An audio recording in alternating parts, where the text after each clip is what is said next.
அடுத்த திவ்யதேசம் அழகுக்குன்னு ஒரு திவ்யதேசம். இந்த பெருமாள் பெருமாள் அழகு இல்லை, அழகுக்கு ஒரு உருவம் இருந்தால் இந்த பெருமாள். திருநாகை நாகப்பட்டினம் என்கின்ற ஊர். அது என்னன்னா, பட்டினம்ங்கிற பேரே அந்த காலத்துல a place can acquire the suffix Pattinam only if it suffices. drainage systemலாம் நல்லா இருக்கணும், மழை வந்தா ஜலம் தேங்கக்கூடாது, வீட்டுக்குள்ள வரக்கூடாது, அப்படிலாம் ரூல்ஸ் எல்லாம் இருந்திருக்கு பாருங்க அந்த காலத்துல. அதனால போடுற ரோடு வீட்டை விட கொஞ்சம் குறைச்சலா இருக்கணும், வீடு அப்போடு ரோடு போட்டு போட்டு போட்டு போட்டு போட்டு வீடு கீழே போயிடக்கூடாது, இப்படிலாம் அந்த காலத்தை வச்சுட்டு இருந்திருக்கா பாருங்க ரூல். அதனால நாகப்பட்டினம்னு அந்த காலத்துல ஒரு ஊர் இருந்திருக்கு. நாகை நான் சொல்லக்கூடிய ஊர்ல சிவபெருமானும் இருப்பார். இப்ப நான் வரிசையா சொல்லின்னு வந்தேனே, இப்ப ஸ்ரீரங்கம்னா திருவானைக்காவல், கும்பகோணம்னா கும்பேஸ்வரன் மங்களாம்பிகா, எல்லா ஊர்லயும் இவா. இந்த கும்பேஸ்வரனை பத்தி சொல்ல வந்தேனே, ஒரு க்ஷேத்திரத்திலும் பெருமாளும் இருப்பார், சிவனும் இருப்பார். ரொம்ப ஃப்ரெண்ட்ஸா வா, அவ்வளோ திக் ஃப்ரெண்ட்ஸா. அது ஒரு வியாக்கியாத்தா சொன்னார், நீரெங்கும் நீங்கும் இருந்தாலும் எனது மனது திரு குடந்தையில் வாழும் சாரங்க பாணியாய் கச்ச கல்யாண ரங்கனாய் சௌக்கியமாகவே ஆண்டிடும் பல பாரெங்கும் பார்த்தாலும் உமை போல பரிமளமுள்ள பரம புருஷன் கிடைக்குமோ கும்பகோண க்ஷேத்திரம் தனிலே வசிக்கும் கோமளவல்லிக்கு உகந்தவனே எம்பெருமானும் கும்பநாதரும் ஏதும் பேதமில்லாமல் வாழ்ந்தவனே அன்புடனே முத்துக்குமரன் மாமனே என்ற நாளும் பூர்ண சந்திரன் போலே அன்புடனே கச்ச கல்யாண ரங்கனாய் காக்குமாண்டவனே எண்ணில் பரபாரெங்கும் பார்த்தாலும். அத்தனை நட்சத்திரத்தையும் சிவன் இருப்பார். இப்போ திருநாகைன்னு சொன்னேன் இல்லையா, திருநாகையில ஒரு சிவக்ஷேத்திரம் உண்டு, காயாரோகணேஸ்வரர்னு பேரு சிவனுக்கு. அம்பாளுக்கு அழகான பெயர், வினோதமான பெயர், இது எங்க இருக்காது. நீலாயஜாக்ஷின்னு பேரு. அம்ப நீலாயஜாக்ஷி. சைவத்துல இந்த க்ஷேத்திரத்துக்கு சிவராஜதானின்னு பேர். அதனால்தான் தீட்சிதர் சிவராஜதானி க்ஷேத்ரவாசினி அப்படின்னு எடுக்கிறார். ரொம்ப சத்தியான க்ஷேத்திரம். நாகைக்கு வந்துட்டேன், நான் எழுதி சொல்றேன், எங்கேயாவது இப்போ பிளாக் அண்ட் ஒயிட்ல எழுதி என் கையெழுத்து கூட வாங்கிக்கோங்க.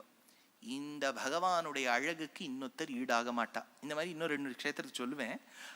ஆனா அது என்ன தெரியுமோ, அந்த பெருமாளை சேவிக்கும் போது ககனம் ககனாகாரம் சாகரம் சாகரோபமம். ஆழ்வார் எடுக்கிறார், பொன்னிவர் மேனி மரதகத்தின் பொங்கிளம் சோதி அகலத்தாரம் மின்னிவர் வாயில் நல் வேதம் ஓதும் வேதியர் வானவர் ஆவர் தோழி என்னையும் நோக்கி நல்குலும் நோக்கி என் இளங்கொங்கையும் நோக்குகின்றார் அன்னை என் நோக்கும் அஞ்சுகின்றேன். இது வரைக்கும் ஆழ்வார் எழுதிட்டார். பெருமாளை பார்த்தா சொற்றதான் அழகு, என்ன வார்த்தை சொல்றதுன்னு தெரியல. இவர் பெரிய 4 கவி பெருமாள். அச்சோ ஒருவர் அழகியவா, அச்சோன்னு எழுதிட்டார். இதுக்கு மேல எனக்கு வார்த்தையே இல்லைன்னு விட்டார். அழகுனா அழகு சொட்டும். நான் அதை வேடிக்கைக்கு சொல்லுவேன். அந்த கோவில் பட்டர் சுவாமி தெரியும் எனக்கு பரிச்சயம். அவரும் அவ்வளவு நன்னா இருப்பார், பெருமாளும் நன்னா இருப்பார், உற்சவரும் நன்னா இருப்பார். அந்த பட்டர் சுவாமி நன்னு. அந்த பெருமாளுக்கு அந்த சுவாமி அர்ச்சனை பண்ணி நீங்க சேவிக்கணும். அந்த அர்ச்சனையிலேயே அதெல்லாம் அந்த பட்டர் சுவாமிகள் சில பேர் கத்துக்கணும். அந்த எப்படி பண்ணுவார், நந்த நந்தன ராஜா யை நமஹ, நாகப்பட்டின ராஜா யை நமஹ, சௌந்தர்ய ராஜா யை நமஹ, லாவண்ய ராஜா. அப்படியே கண்ணிலே நமக்கே தாரதாரையா தண்ணி வரும். இவ்வளவு கூட அழகா ஒரு அர்ச்சனை இருக்குமோ. அந்த பெருமாள் உப்பிலியப்பனுக்கு போட்டி கொடுத்துருவார் அழகுக்கு. அந்த உற்சவர் திருமேனில நீங்க ஒன்னொன்னு ரசிக்கணும். இடுப்புல சாவி கொத்து தொங்கும். ஏன்னா ராஜா அத்தனை கஜானாவும் அவர்கிட்ட இல்லையா. காதுல இப்ப காதுல ஒரு குண்டலம் அதெல்லாம் சாத்தின்னு இருப்பார். இந்த பெருமாள் வினோதமா இன்னொரு நீலரத்னம் சாத்தின்னு இருப்பார். இந்த பக்கம் ஒரு சர்க்கிள் மாதிரி வரும். அது என்னன்னா, ராஜாக்கள் அந்த காலத்துல to show that you are a Raja you have to do something unique இல்லையா. நான் சொன்னேன், அந்த டிரைவர் ரொம்ப நல்லா இருந்துட்டா ஜட்ஜை பார்த்துட்டு டிரைவருக்கு மேலே போட்டா எப்படி, ராஜா தான் ராஜான்னு காமிக்கணும் இல்லையா. காதுல ஒரு நீலரத்னம் போட்டுப்பார். இது ஒரு விஷயம் என்னாச்சு, 2010 நான் பம்பாயில் இருந்தபோது ராமாயணத்துக்குன்னு ஒரு சிடி வெளியிட்டேன். அப்போ 2010 ஐ வாஸ் 22 or something. அப்போ ராமாயணத்தை பேஸ் பண்ணி 24 இருக்கும். அப்போ ராமாயணத்தை பேஸ் பண்ணி இங்கிலீஷில் லெக்சர் கொடுத்தேன். அப்போது அந்த சிடி ரிலீஸ்க்கு நிதிஷ் பரத்வாஜை கூட்டிருந்தேன். நிதிஷ் பரத்வாஜ் தான் அந்த பிஆர் சோப்ரால கிருஷ்ணராக நடிப்பார். சரி ராமாயணத்தை எழுதியிருக்கேன், அவர் சரி கிருஷ்ணர் வந்து ரிலீஸ் பண்ணட்டோங்கிறதுக்காக நிதிஷ் பரத்வாஜை கூப்பிட்டேன். அந்த நிதிஷ் பரத்வாஜ் காதில் ஒரு ரத்னம் சாத்தின்றது, இதே நாகப்பட்டினத்து எம்பெருமான்.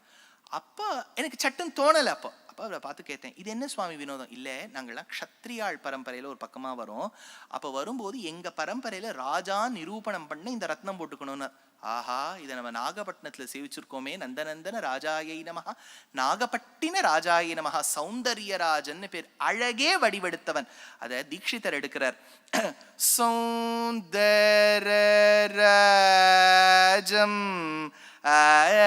ஆஸ்ரயே கஜ பிருந்தாவன சாரங்க வரதராஜம். அஹிராஜம்னு எடுக்கிறார். அஹினா பாம்பு. ஆதிசேஷன் பிரார்த்தித்து பகவான் வந்தபடியால் அஹிராஜன். ஊருக்கே நாகராஜன், நாகப்பட்டினராஜன் என்று பெயர். நாகப்பட்டினத்துக்கு பேர் வந்ததுக்கே காரணம் அதுதானாம். துருவன் பிரார்த்தித்து வந்த எம்பெருமான், துருவ மகாராஜா பிரார்த்தித்து வந்த எம்பெருமான் பெருமாள். அந்த கோவில்ல இருக்கக்கூடிய கோபுரம் இருக்கு பாருங்க, அதுல எல்லா இடத்துலயும் தீபம் ஏத்தி வைப்பா. ஏன்னா அந்த காலத்துல Nagapattinam was a very important port. தூரக்கேந்து வரக்கூடிய படகுகளுக்கு இது ஒரு லைட் ஹவுஸ் மாதிரி இருக்குமா இந்த கோவில்ல இருக்கக்கூடிய கோபுரம். நாகப்பட்டின ராஜா, சௌந்தர்ய ராஜா, சௌந்தர்யவல்லி நாச்சியார், அகலாது என் கண்ணுனர் ஆழ்வார்.